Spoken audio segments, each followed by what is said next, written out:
Según apuntó la teósofa Elena Petrovna Blavatsky, el karma es la ley fundamental del universo, la fuente original y origen de todas las demás leyes que existen en toda la naturaleza. Es la ley inequívoca que ajusta la causa y el efecto en los planos físico, mental y espiritual del ser.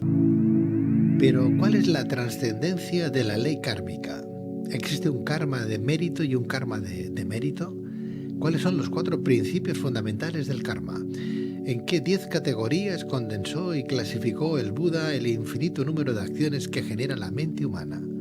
¿Podemos decir que nuestro karma está irremediablemente ligado a nuestros pensamientos?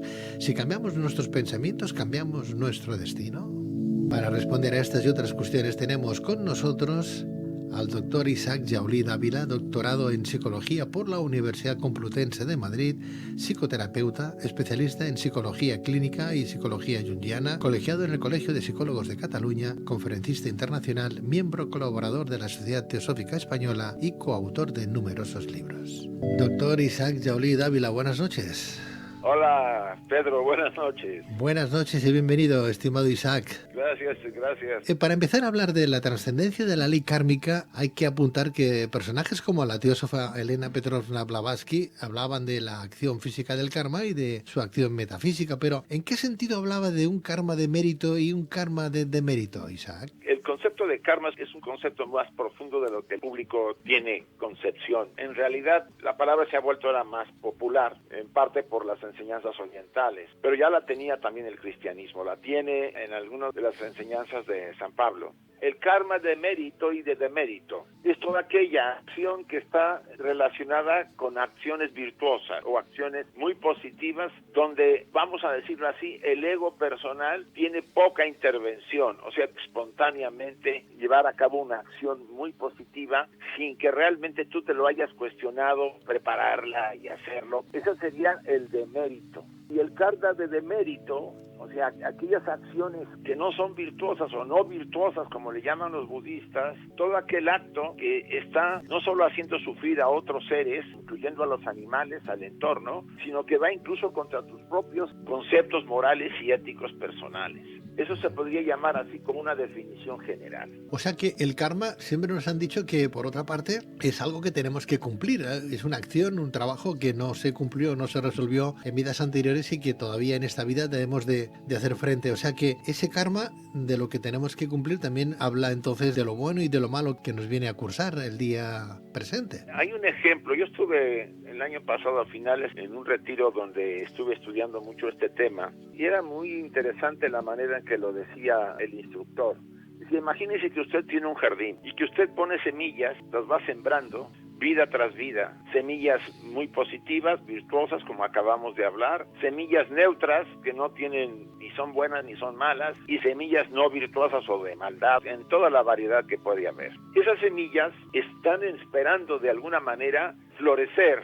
O sea, en alguna vida van a florecer, van a dar fruto. Y es cuando nosotros empezamos a experimentar ese tipo de reacciones a aquello que hemos sembrado. En la tradición oriental se habla de 2 tipos de karma. El karma maduro, el que, por ejemplo, hizo nacer a ti en X lugar, con los padres que tienes, bajo las condiciones que tienes y las limitaciones que tienes y también las facilidades que tienes. Y el otro que es el karma no maduro, aquel que de alguna manera puede ser, si no eliminado, sí neutralizado, lo suficiente para disminuir su efecto. En ese caso, hablando así de esta forma, podríamos decir que estamos sujetos a esta ley constantemente. Desde que tú despiertas en la mañana y empiezas a emitir pensamientos, a decir cosas y actuar, estamos enviando acciones kármicas, porque karma significa acción. O sea, cada acto mental, verbal o físico es un karma, es una acción. Y si esos actos son o muy positivos o neutros o negativos, se van acumulando. Al final del día tenemos ahí una suma de varias cosas, probablemente la mayoría sean entre neutras y algunos actos virtuosos y muy pocos, podríamos llamarlo así, salvo que nos toque un día muy negativo por nuestra forma de actuar, por lo que nos ocurrió. Podríamos decir que ese es el tipo de acción que cada día estamos llevando a cabo en la suma. ¿Qué pasa? Pues que después de toda una serie de años o toda una vida, al final hay una bolsa inmensa, tanto de lo positivo, lo neutro, pero también de lo negativo. Y la idea es que uno haya llegado a ser consciente de que es más importante acumular más lo positivo que lo negativo, porque esas semillas van a florecer tarde o temprano. Quiero entender entonces, Isaac, que si hablamos de un karma positivo, por llamarlo de alguna manera, y otro negativo, también deberemos de estudiar un dharma, una enseñanza o una reacción, ¿no? Que también creo que sería la definición karma-acción, dharma, reacción o enseñanza, ¿no? Aprendizaje, también Sí. en positivo y en negativo. O sea que tendríamos la dualidad también en el dharma, ¿o no? Sí, mira, el dharma en realidad es la enseñanza del conocimiento, de la ley. Y deberíamos nosotros primero reconocer cuándo un tipo de acción es positiva y cuándo es negativa. Se debe entender que hay una causa y un efecto, los beneficios de las pérdidas y de los dos tipos de acciones. O sea, yo sé que si yo actúo positivamente, hay un efecto positivo. Si actúo negativamente, va a haber un efecto negativo. Si esta comprensión no se tiene, no podremos controlar, por supuesto, nuestras acciones físicas, ni verbales ni mentales. Vamos a estar sujetos a la fuerza que tienen ellas. Y sobre todo, la que lleva la batuta es la mente. La mente es la que controla los pensamientos, vamos a llamarlo así, o la que permite que los pensamientos surjan, y cada acción que yo llevo a cabo lo antecede un pensamiento, vamos a decirlo así.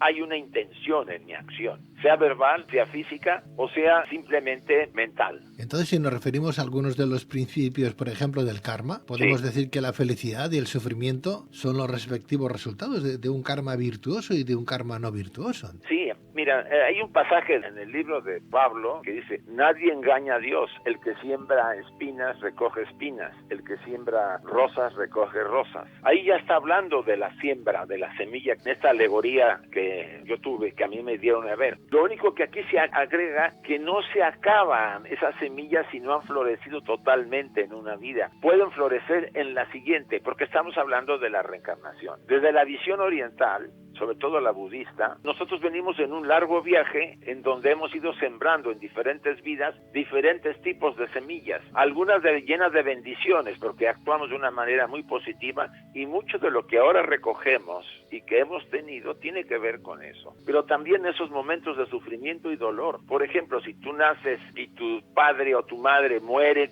recién que estás tú apenas desarrollando, te tiene que ver con un karma maduro. Algo pasó en que te llevó a ti ese karma, a esa familia, porque el alma dirige al individuo a nacer en esa familia bajo esas condiciones, porque te atrae como un magneto. Ahí tienes tú que saldar esas semillas que tú activaste, por lo menos en la dosis que tú vas a tener que vivir en esta vida. Permíteme, Isaac, porque seguramente que muchos de nuestros oyentes ahora estarán pensando, bueno, si el alma, que nunca muere, ¿no? Que está ahí muy presente, sí, hasta que no llega a estar con el gran hacedor, ¿no? Pues va pasando por muchas vidas, ¿no? Pero mucha gente puede pensar al día de, bueno, el alma, hasta que no llegue a cumplir su trabajo, si por ejemplo elige a sus padres, ¿cómo un alma puede elegir vivir en sufrimiento, nacer, por ejemplo, en Etiopía, un bebé que la mamá no tiene nada que darle de sustento? ¿Por qué pide ese tipo de vida? No sé, se me escapa. El alma no es afectada por las acciones de la personalidad, para empezar. Pero tiene ella la necesidad de ir dosificando esa cantidad de karma que trae ese individuo, que se carga de otras vidas. Entonces, ¿qué hace? Mezcla una combinación y valora. Este individuo puede soportar esta dosis de algo que sembró negativamente en el pasado. Nada, Pedro, nada de lo que hayamos hecho en el pasado va a quedar borrado. Todo está esperando su momento y su oportunidad para mostrarse. Entonces, tú naces en Etiopía. Imagínate tú el pasado de cada uno de nosotros. La mayor parte de las gentes tienen la ilusión o la fantasía de que fueron Napoleones y Cleopatras y todo lo que tú quieras. Pues no es así. La mayor parte de nosotros, por no decirlo todos, fuimos campesinos, personas de los pueblos, militares que nos vendíamos a los señores feudales o a los jefes de las tribus, asesinos, prostitutas, verdugos, había de todo. Y esa carga no se borra, queda guardada en las estructuras profundas y espera su oportunidad para surgir en la nueva, vamos a decir, actividad que tiene la personalidad que va a encarnar. Esperará y encontrará las condiciones para poder volver. Mientras eso no se agote, nosotros estaremos volviendo constantemente. Es lo que le llaman los budistas la rueda del samsara. Estamos aprisionados, la gran parte de la humanidad, en ese círculo vicioso que no podemos salir, porque no solamente solamente vivimos y sufrimos, sino que volvemos a generar sufrimiento, pues hay tres fuerzas que nos controlan: la ignorancia, la ira y el apego. Mientras esas tres fuerzas nos tienen aprisionados, nosotros estaremos volviendo cientos de veces. Eso es la visión oriental, cientos de veces. ¿Qué podemos hacer? Pues empezar primero a darnos cuenta, o sea, tener un nivel de conocimiento lo suficiente para darme cuenta que mis acciones positivas generarán reacciones positivas y que mis acciones negativas van a generar lo negativo. No voy a sembrar dolor y voy a recoger felicidad y placer. Eso, mientras no lo tengamos claro, seguiremos en la prisión en la que nos encontramos, aunque esta prisión aparentemente no tenga barrotes como en la prisión física. Pero vivimos, como dices tú, si te vas a Libia o si te vas a Sudán o te vas a Yemen, ahorita esos pobres niños en Yemen que están siendo realmente masacrados porque hay una pelea ahí infinita. Esa es la lógica del hombre, y nos decimos, bueno, que es que la voluntad de Dios desde el punto de vista del monoteísmo, ¿no? Un Dios injusto no puede hacer eso. Y Dios es todo amor y toda justicia. Pero si no es a través de esta ley, no entenderemos por qué está ocurriendo lo que ocurre en el mundo y tanto sufrimiento que hay. Y no obstante, desde el punto de vista hinduista, también nos hablan de que el alma puede reencarnarse ya no en un ser humano, sino también en un insecto, en un momento determinado, en una vaca, en un burro. Cada vez hay más población en el mundo. ¿Y qué pasa, no? ¿Y dónde van las almas? Bueno, pues también se reencarnan desde el punto de vista hinduista. Nos hablaba un día el presidente de la Federación Hindú de España, que eso ocurre también, que cuando el alma pues no evoluciona y ha llevado una vida todo lo contrario, pues que se puede llegar a convertir en, no sé, en un escarabajo, en una hormiga, en una mula, en un perro, en un gato. Mira, Pedro, yo ese cuestionamiento lo hice a varios monjes budistas tibetanos y lo he hecho también a hindúes, a ciertos sacerdotes de los templos hindúes. Muchos de ellos están de acuerdo en que esto es una forma alegórica y que fue una enseñanza muy vieja la que después ha tomado todavía esta visión y esta creencia. Quien entró a ser humano no vuelve, no regresa al animal. Hay una puerta que se abrió, nosotros venimos de esa etapa de haber vivido como animales y entramos a la humanidad, pero no hay regresión. Digo, ha habido discusiones y poco a poco, incluso los budistas, que son los que más te enseñan por ahí, que hay una serie de encarnaciones en animales de diferentes tipos, incluso hay una dimensión, es como un paraíso para los animales, algo así. Algunos sean conscientes, dicen, sí, esto es muy alegórico, porque de alguna forma la persona cuando vuelve, si ha cometido una serie de actos muy desagradables, va a vivir como un animal, pero no deja de ser humano, se va a comportar, va a hacer cosas, lo van a identificar como si fuera un animal. Esa es mi visión personal también, de que cuando hemos entrado a ser humanos, no vamos a volver a ser animales, desde el punto de vista que te estoy hablando de la enseñanza teosófica. Y eso, pues, marca un punto interesante. Pero entonces, Isaac, si eso es así, claro, hace X años atrás, pues éramos los que éramos, y ahora somos 7.000 millones. Faltan almas. No. O sobran cuerpos. Mira, de aquí unos años que seamos 14.000 millones, ¿qué va a pasar entonces? ¿Cómo se reencarna un alma? ¿Estará en varios cuerpos? No, de acuerdo a la enseñanza teosófica, la enseñanza oculta, va por acá. Cuando el sistema solar, las jerarquías que formaron el sistema solar, 7 jerarquías, que son las jerarquías que gobiernan los planetas del sistema, las jerarquías solares, decidieron que la Tierra podía tener vida.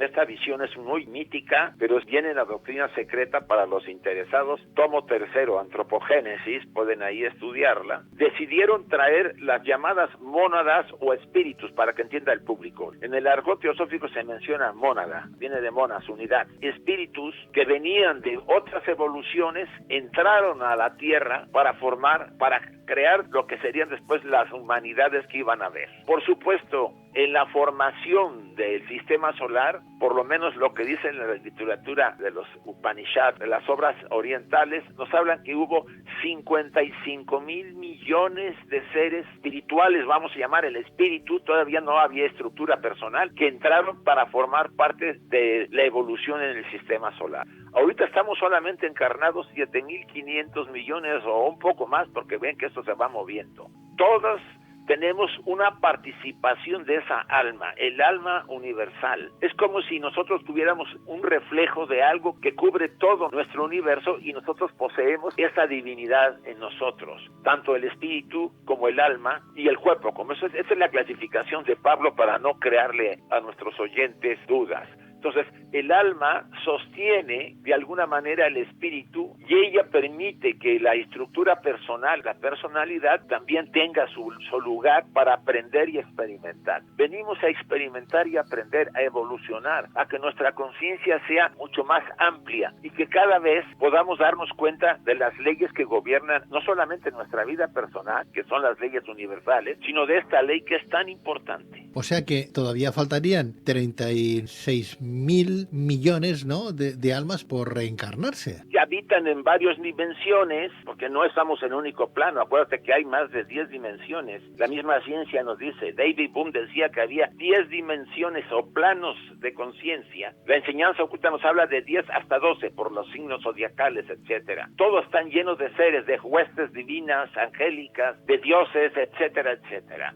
Tú te puedes imaginar que los pocos que estamos en la Tierra, comparado con ellos, pues muchos de ellos esperan que los seres que van saliendo de acá, ellos se encuentren en un lugar para poder entrar, aunque esto parece que va aumentando cada día. O sea, la cantidad de seres que encarnan cada vez es mayor a un planeta, pues que yo creo, en mi opinión, tiene un límite, aunque muchos dicen que no, sí lo tiene. Ahora, nosotros hemos hecho el desgaste para que no tenga tanta posibilidad de sostener a tantos. Es curioso porque está todo como muy entrelazado, Isaac. Cuando lleguemos a estas 55.000 millones de almas ya reencarnadas, es cuando llegaremos casi al fin del planeta Tierra como tal. Habría que entender que el alma no es el cuerpo físico. El alma son los principios, sobre todo de la conciencia que poseemos, viene de ella. Y la parte que nos identifica con la divinidad, el ser hijos de Dios, viene del espíritu. El alma es como la copa del Grial. ¿Te acuerdas del mito del Grial? Sí. Ella contiene el espíritu porque es la única manera que eso que es muy elevado, o más bien que no pertenece a nuestro cosmos finito, porque el espíritu no tiene principio, no tiene fin,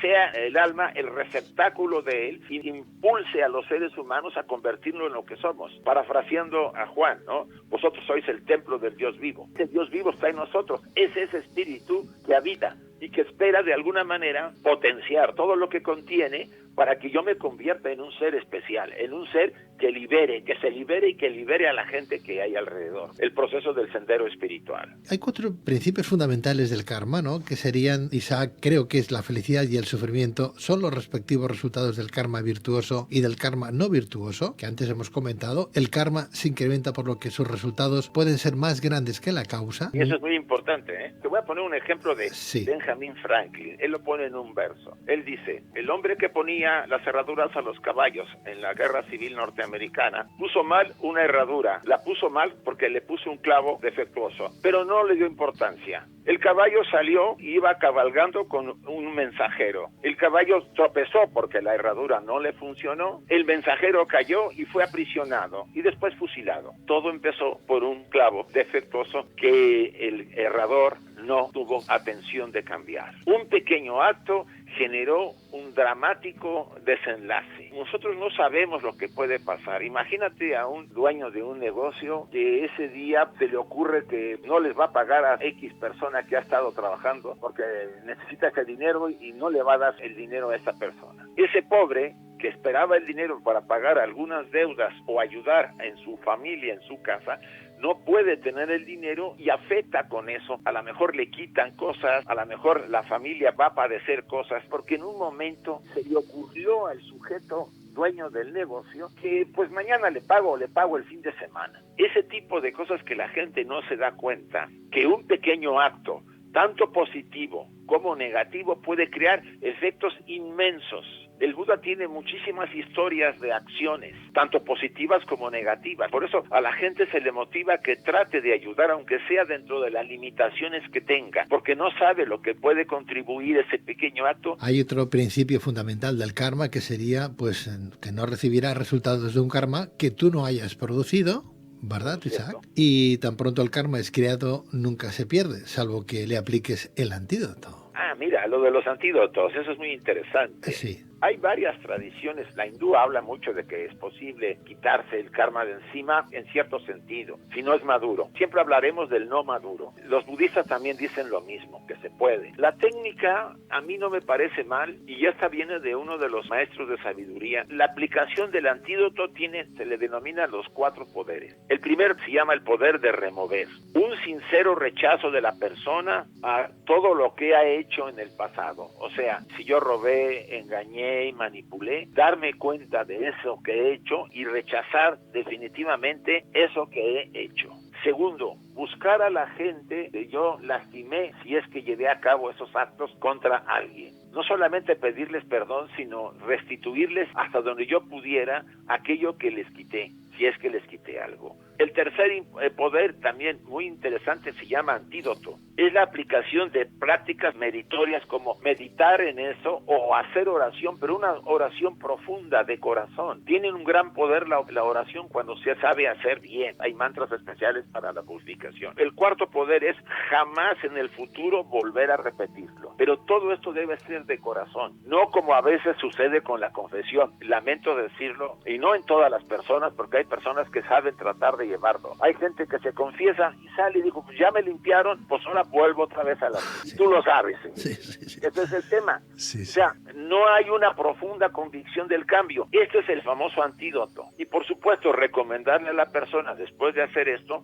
que no se vuelva a acordar del tema, porque a veces lo que enferma es recordar que yo cometí un acto delictivo, de acuerdo, caí en la tentación, o me obligaron a circunstancias, o yo tenía tendencia, lo que fuera. ¿Se puede disminuir el efecto? Sí. No borrar, pero disminuir mucho si es sobre todo un karma no maduro. Un karma no maduro es que todavía no se ha presentado. Es curioso, Isa, lo que dices, ¿no? Porque hay mucha gente que sí que es verdad, van a misa o se confiesan, ¿no? Y ya me han limpiado el alma, el espíritu, el karma, ya es igual como lo quieras entender, ya me han limpiado. Y a partir de ahora ya puedo volver a pecar, ¿no? Ya. Sí. Pero salgo a la calle y soy más malo que un dolor. Y veo a un pobre, veo a alguien que lo necesita y lo miro con desprecio, ¿no? Pero si sigues pecando, entonces ¿para qué te has confesado, no? Por eso, ¿para qué? ¿Para qué te has confesado, no? Si sigues siendo más malo que un dolor, ¿no?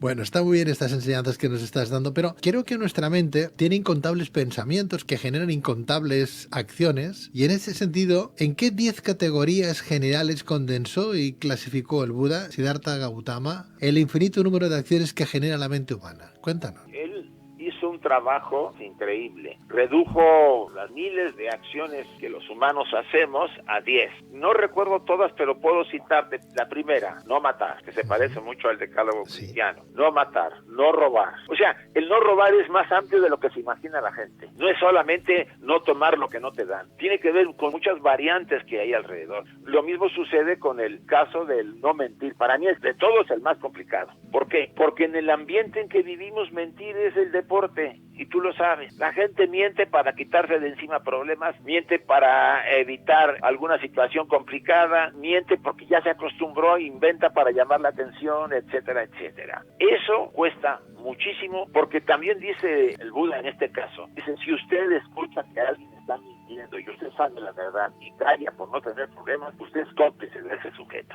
Bueno, pero hay una cosa que desde el punto de vista cristiano también nos han enseñado, Isaac, el tema de las mentiras piadosas.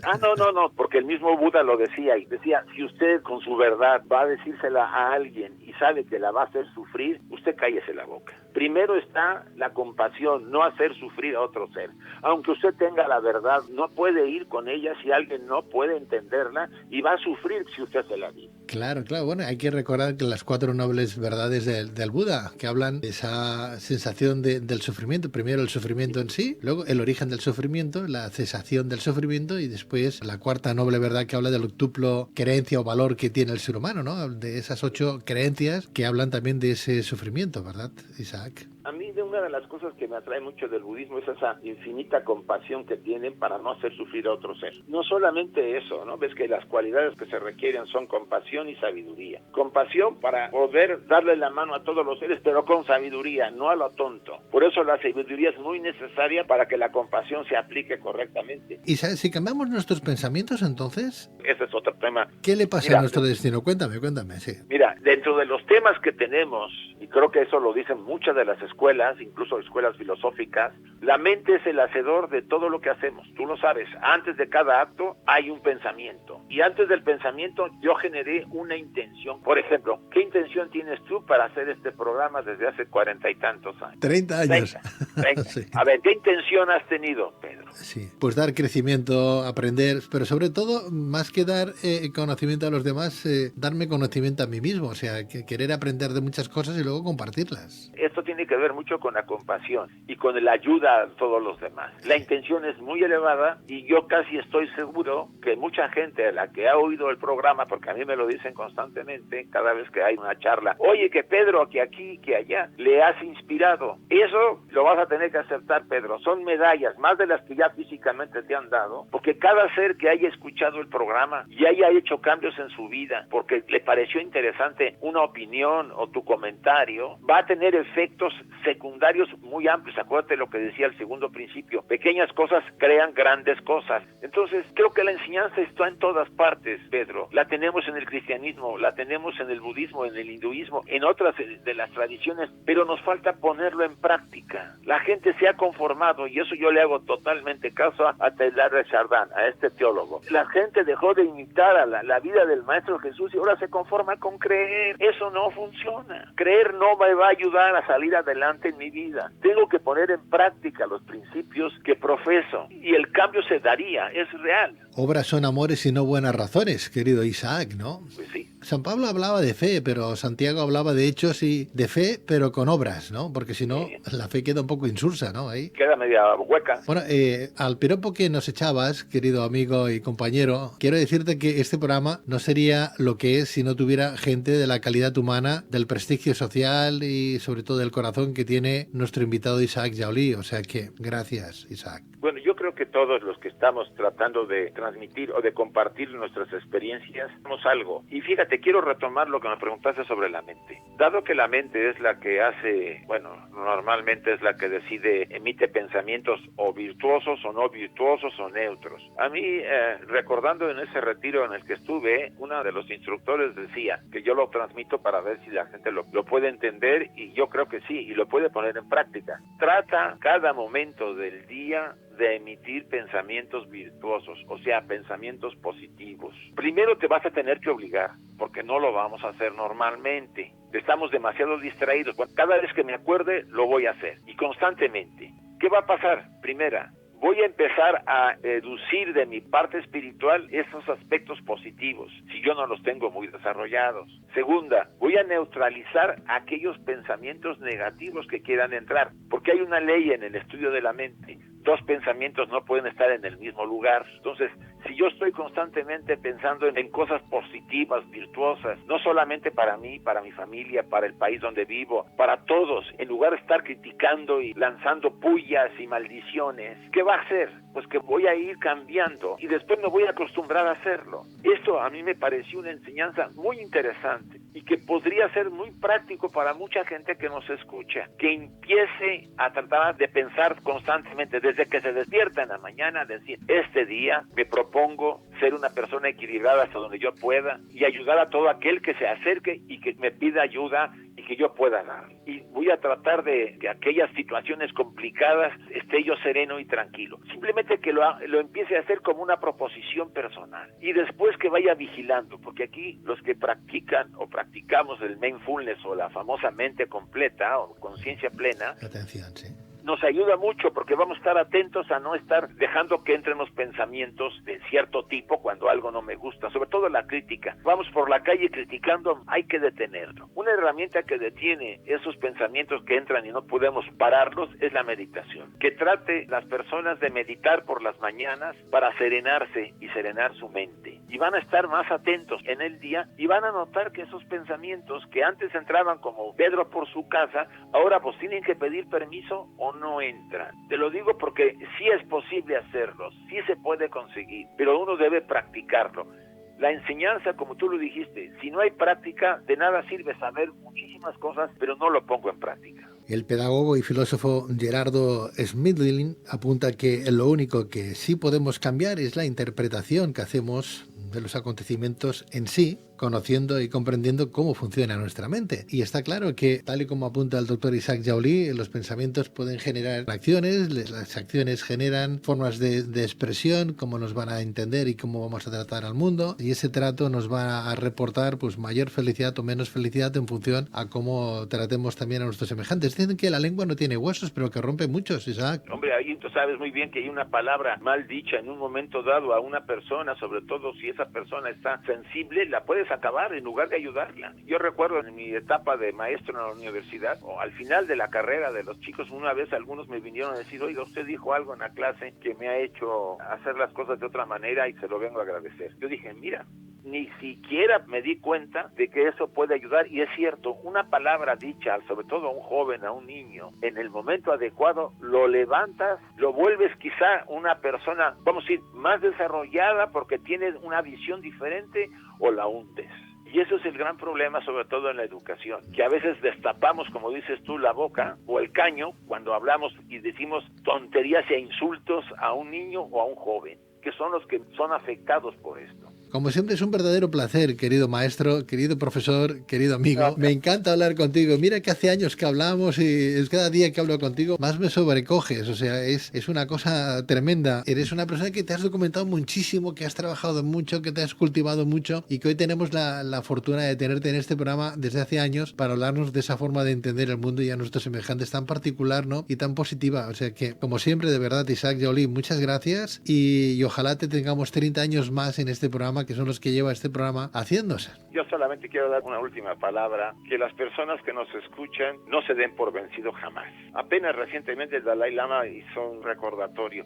Sea lo que sea, pase lo que pase, no se dé por vencido. Levántese y siga adelante. Se puede caer 100 veces, como decía Madame Blavatsky, pero usted se levanta 100 veces. No se dé por vencido. Usted posee lo eterno y lo divino en su corazón. Eso lo puede sostener si usted es capaz de invocarlo. No permita que el entorno y la vida, y por supuesto el karma, que a veces es muy duro, le apague la llama que está en su corazón. Siga adelante. Tarde o temprano, como poetas lo han dicho, la noche da paso al amanecer. Bueno, pues Isaac Joly, muchas gracias, amigo. Muchas gracias.